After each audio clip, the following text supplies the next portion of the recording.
Hello friends, स्वागत है आपका अपने यूट्यूब चैनल टारगेट विद गुरुजी में। साथियों, आज हम बात करेंगे डिस्टेंस एजुकेशन के बारे में। डिस्टेंस एजुकेशन को लेकर बच्चों के मन में बहुत सारे सवाल होते हैं और सबसे बड़ा जो सवाल होता है वो ये होता है कि डिस्टेंस एजुकेशन की जो डिग्री होती है वो वैलिड होती है या नहीं होती है। गवर्नमेंट जॉब में हम उसको लगा सकते हैं या नहीं लगा सकते हैं। तो इस तरह के बहुत सारे सवाल होते हैं। तो मैं आज आपको पूरी डिटेल में एक्सप्लेन करूंगा कि डिस्टेंस एजुकेशन क्या होता है, कहाँ से हमें करना चाहिए, क्या क्या कोर्स हम कर सकते हैं, इसके बेनिफिट क्या होते हैं, इसको करने के बाद में हम क्या क्या लाभ मिलते हैं और क्या क्या लाभ नहीं मिलते हैं। तो पूरी डिटेल में मैं आपको एक्सप्लेन करूंगा पॉइंट टू पॉइंट। तो उसके लिए आपको क्या करना है, वीडियो को अंत तक देखना है, वीडियो को स्किप नहीं करना है। तो चलिए साथियों, बिना किसी देरी के करते हैं आज की वीडियो को शुरू।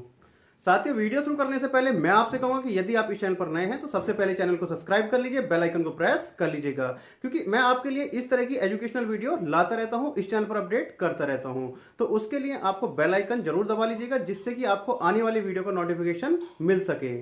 साथियों, सबसे पहले इसी सवाल पर बात करते हैं कि डिस्टेंस एजुकेशन की जो डिग्री होती है वो वैलिड होती है या नहीं होती है, गवर्नमेंट जॉब में लगती है या नहीं लगती है। तो साथियों, इस पर हम बात करते हैं। तो साथियों, आपने देखा होगा जब किसी भी गवर्नमेंट जॉब के फॉर्म निकलते हैं ग्रेजुएशन के भी आपके लिए या उससे पोस्ट ग्रेजुएशन के लिए, तो वहां पर जो आपकी एलिजिबिलिटी लिखी हुई होती है वहां पर साफ साफ लिखा हुआ होता है कि आपने किसी भी मान्यता प्राप्त यूनिवर्सिटी से स्नातक किया हुआ हो या उसके समकक्ष कुछ किया हुआ हो। तो यानी कि आपने किसी भी मान्यता प्राप्त यूनिवर्सिटी से स्नातक किया हुआ हो, वहां पर कोई मेंशन नहीं होता कि आपने रेगुलर में किया हुआ हो या डिस्टेंस में। यानी कि जो आपकी डिग्री होती है पूरी तरीके से वैलिड होती है, 100% आपकी वैलिड होती है। किसी भी गवर्नमेंट जॉब के लिए आप अप्लाई कर सकते हैं यदि आपने मान्यता प्राप्त यूनिवर्सिटी से अपना कोई भी कोर्स किया है, ग्रेजुएशन या पोस्ट ग्रेजुएशन, जिसके लिए भी आप अप्लाई करते हैं। बच्चों ने मेरे से पूछा था कि हम सर डिस्टेंस एजुकेशन करने के बाद में हमने ग्रेजुएशन किया तो क्या हम सिविल सर्विसेज के लिए हम अप्लाई कर सकते हैं। जी हाँ, बिल्कुल, आप सिविल सर्विसेज के लिए भी अप्लाई कर सकते हैं। ऐसा नहीं है कि आप उसके लिए अप्लाई नहीं कर सकते। तो सिविल सर्विसेज के लिए भी आप अप्लाई कर सकते हैं। अब कि जो प्राइवेट जॉब होती है वहां पर वैलिड होता है या नहीं होता है, तो प्राइवेट जॉब में भी 100% वैलिड होता है। लेकिन कुछ कंपनियां ऐसी होती हैं, जैसे आपने देखा होगा कुछ कंपनियों में लिखा हुआ होता है कि जी हम तो सिर्फ और सिर्फ जो बच्चे लेंगे वो हम जो टॉप यूनिवर्सिटीज के स्टूडेंट हैं उनको ही लेंगे। यानी कि जो करके आते हैं गवर्नमेंट यूनिवर्सिटी से उन बच्चों को भी वो नहीं लेती हैं। तो वो उनका अपना क्राइटेरिया हो गया, पर्सनल क्राइटेरिया हो गया। लेकिन कोई ऐसा रूल रेगुलेशन नहीं कहता कि रेगुलर वाले बच्चों को ही लेना है, प्राइवेट वाले बच्चों को नहीं लेना है, डिस्टेंस वाले बच्चों को नहीं लेना है। तो ऐसा कोई रूल रेगुलेशन नहीं है, वो अपना उनका खुद का क्राइटेरिया है। तो आप प्राइवेट जॉब में भी हर जगह अप्लाई कर सकते हैं। अब इससे आगे बात करें कि हमें कहां से करना चाहिए और कहां से नहीं करना चाहिए। तो साथियों, जब भी आप डिस्टेंस एजुकेशन से कोई भी कोर्स करने जाएं तो सबसे पहले उस यूनिवर्सिटी का अप्रूवल चेक कर लें कि उसको डिस्टेंस का अप्रूवल मिला हुआ है या नहीं है। यानी कि डीईबी से उसको डीईसी का अप्रूवल लेटर मिला हुआ है या नहीं मिला हुआ है, और उस सेशन का, जिस सेशन में आप एडमिशन लेने जा रहे हैं, सबसे पहली चीज। दूसरा, यूनिवर्सिटी का आप ग्रेड जरूर चेक कर लीजिए कि वो यूनिवर्सिटी किस ग्रेड में आती है। यानी कि उसको नैक एग्रीगेशन मिला हुआ है तो कौन से उसको ग्रेड मिला हुआ है, तो ये जान लेना बहुत जरूरी है। यदि आप डिस्टेंस से करते हैं तो थोड़ा अच्छी यूनिवर्सिटी से करें तो ज्यादा बेटर रहेगा। तो आपके लिए ऐसा कुछ नहीं है कि आप डिस्टेंस के लिए किस यूनिवर्सिटी से करें किससे नहीं करें। तो अब डिस्टेंस एजुकेशन तो आप कहीं से भी कर सकते हैं, कितनी भी दूर की यूनिवर्सिटी हो सकती है, क्योंकि डिस्टेंस में जो मोस्टली एग्जाम कराती हैं वो ऑनलाइन एग्जाम कराती हैं, ऑनलाइन एग्जाम की फैसिलिटी दी जाती है।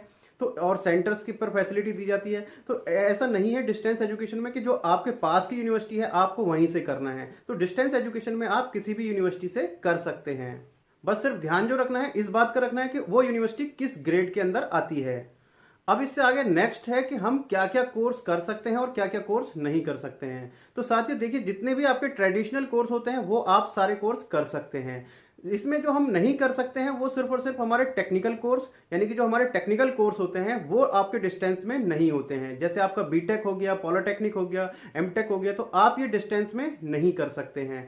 और साथ के साथ जैसे आपका एलएलबी हो गया, ये बार काउंसिलिंग ऑफ इंडिया से, तो उन्होंने भी अनुमति नहीं दी हुई है कि आप इसको डिस्टेंस में कर सकें। तो एलएलबी भी आप नहीं कर सकते हैं। और साथ के साथ जो बीएड होता है तो वो मैक्सिमम जो यूनिवर्सिटीज हैं उनमें नहीं होता है डिस्टेंस में, लेकिन जो इग्नू यूनिवर्सिटी है वो आपका डिस्टेंस से बीएड कराती है। तो आप वहां से, यदि आप डिस्टेंस से बीएड करना चाहते हैं तो आप इग्नू से कर सकते हैं। तो आपको इग्नू ऑफर करती है डिस्टेंस से, लेकिन जो बाकी यूनिवर्सिटीज हैं उनको अप्रूवल नहीं मिला हुआ है कोर्स का कि वो बीएड करा सकें डिस्टेंस में। तो ये आपको जान लेना बहुत जरूरी है। तो बाकी इन कोर्सेज के अलावा जो बाकी जितने भी कोर्सेज हैं आप डिस्टेंस में कर सकते हैं, जैसे BA, BSc, BCom, BBA, BCA, तो ये सब सारे कोर्सेज और भी बहुत सारे कोर्सेज हैं जो आप डिस्टेंस मोड में कर सकते हैं।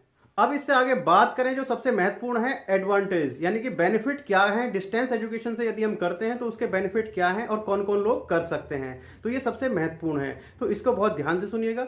देखिए सबसे पहला जो पॉइंट है इसमें, जो बच्चे गवर्नमेंट जॉब जिनकी लग जाती है, जो गवर्नमेंट जॉब में है, तो वो बच्चे अपना डिस्टेंस एजुकेशन कर सकते हैं, क्योंकि जो गवर्नमेंट जॉब में है वो रेगुलर डिग्री नहीं कर सकते हैं, उनकी जो रेगुलर डिग्री होगी वो मान्य नहीं होगी, लेकिन वो अपना डिस्टेंस में अपनी जो एजुकेशन है उसको पूरा कर सकते हैं। तो उनके लिए सबसे बेस्ट ऑप्शन होता है कि वो अपनी आगे की जो क्वालिफिकेशन है उसको वो पूरा करें, अपनी एजुकेशन को पूरा करने का सबसे अच्छा मौका होता है ये। इसी तरीके से जो प्राइवेट जॉब में होते हैं, तो प्राइवेट जॉब वाले भी अपना जॉब के साथ साथ अपना क्वालिफिकेशन, अपनी एजुकेशन कर सकते हैं डिस्टेंस एजुकेशन से, क्योंकि इसमें पूरी फैसिलिटी आपको मिलती है। आगे बात करें अगले कोर्स की, हम बात करें तो इसको आप रेगुलर कोर्स के साथ भी कर सकते हैं, यानी कि यदि आप रेगुलर में कोई अच्छा कोर्स कर रहे हैं, बड़ा कोर्स कर रहे हैं और उसके साथ साथ आप चाहते हैं कि मैं बीए भी कर लूं या कोई और दूसरा कोर्स आप करना चाहते हैं, तो वो आप कर सकते हैं। वो यूजीसी की तरफ से अब मान्यता दे दी गई है कि आप 2 डिग्री एक साथ कर सकते हैं, या बस उसमें ध्यान आपको ये रखना है कि एक आपकी रेगुलर हो, एक आपकी डिस्टेंस या प्राइवेट मोड पे हो। तो आप यदि कोई रेगुलर कोर्स कर रहे हैं और उसके साथ साथ आप कोई दूसरा कोर्स करना चाहते हैं, दूसरी डिग्री करना चाहते हैं, तो वो आप कर सकते हैं, लेकिन वो आपकी डिस्टेंस में होनी चाहिए। तो आप रेगुलर के साथ डिस्टेंस में दूसरी डिग्री कर सकते हैं, तो ये आपके लिए बहुत बड़ा बेनिफिट होता है। इसमें हम बात करते हैं आगे नेक्स्ट बेनिफिट की, तो नेक्स्ट बेनिफिट आपका ये है कि जो रेगुलर की फीस होती है, रेगुलर की फीस के अकॉर्डिंग अगर देखा जाए तो आपकी जो डिस्टेंस की फीस होती है वो बहुत कम होती है, यानी कि according to the regular mode की जो फीस होती है हमारी, उसके कंपैरिजन में आपकी जो डिस्टेंस की फीस होती है वो बहुत कम होती है। दूसरा है इसमें, जो हमें डिस्टेंस से जब हम करते हैं तो हमें इसमें स्टडी मटेरियल प्रोवाइड होता है, इसमें ऑनलाइन क्लासेस भी कुछ जगह प्रोवाइड की जाती हैं, तो आपको ये भी फैसिलिटी इसमें मिलती है।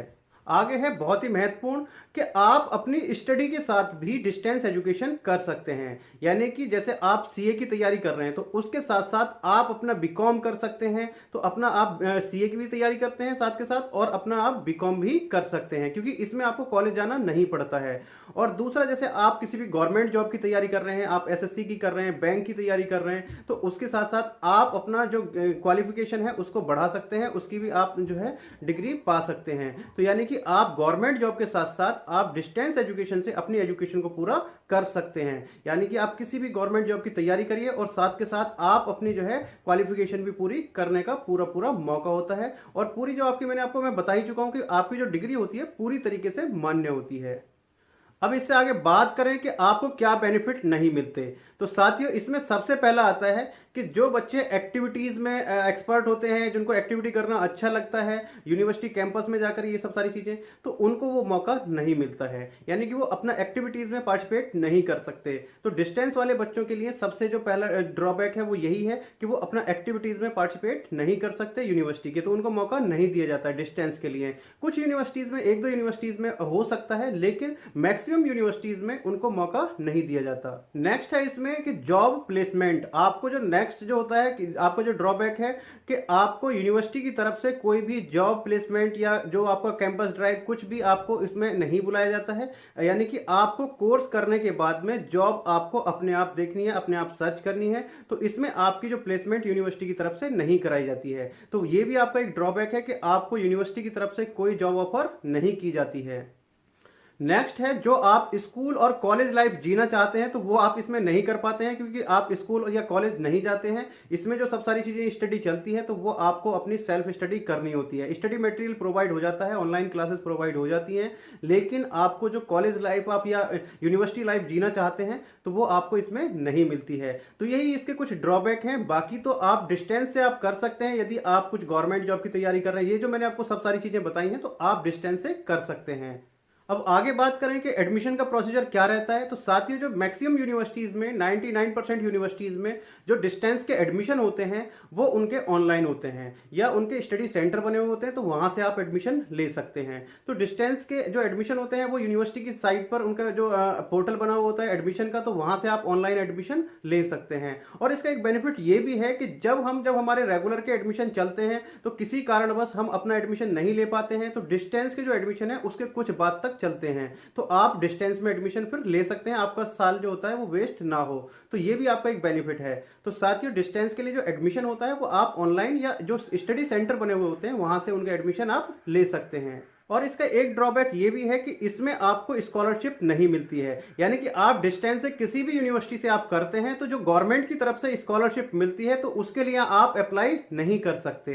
तो इसका एक सबसे बड़ा ड्रॉबैक ये भी है कि आपको गवर्नमेंट की जो स्कॉलरशिप होती है उसके लिए आप एलिजिबल नहीं होते हैं, डिस्टेंस के लिए वो कंसीडर नहीं की जाती है। तो आपका एक ये ड्रॉबैक भी है। तो साथियों, ऑलमोस्ट मैंने आपको सब सारी चीजें पॉइंट टू पॉइंट एक्सप्लेन कर दी हैं। आप मेरी वीडियो से कितना सहमत हैं, आपको वीडियो कैसी लगी मुझे कमेंट करके जरूर बताइएगा। और यदि आपका अभी भी कोई क्वेश्चन रहता है तो आप मेरे से कमेंट बॉक्स में पूछ सकते हैं, मैं जितने जल्द से जल्द होगा उसका आंसर या उस पर वीडियो बनाने की पूरी कोशिश करूंगा। तो चलिए साथियों, मिलते हैं नेक्स्ट वीडियो में, तब तक के लिए जय हिंद, जय भारत।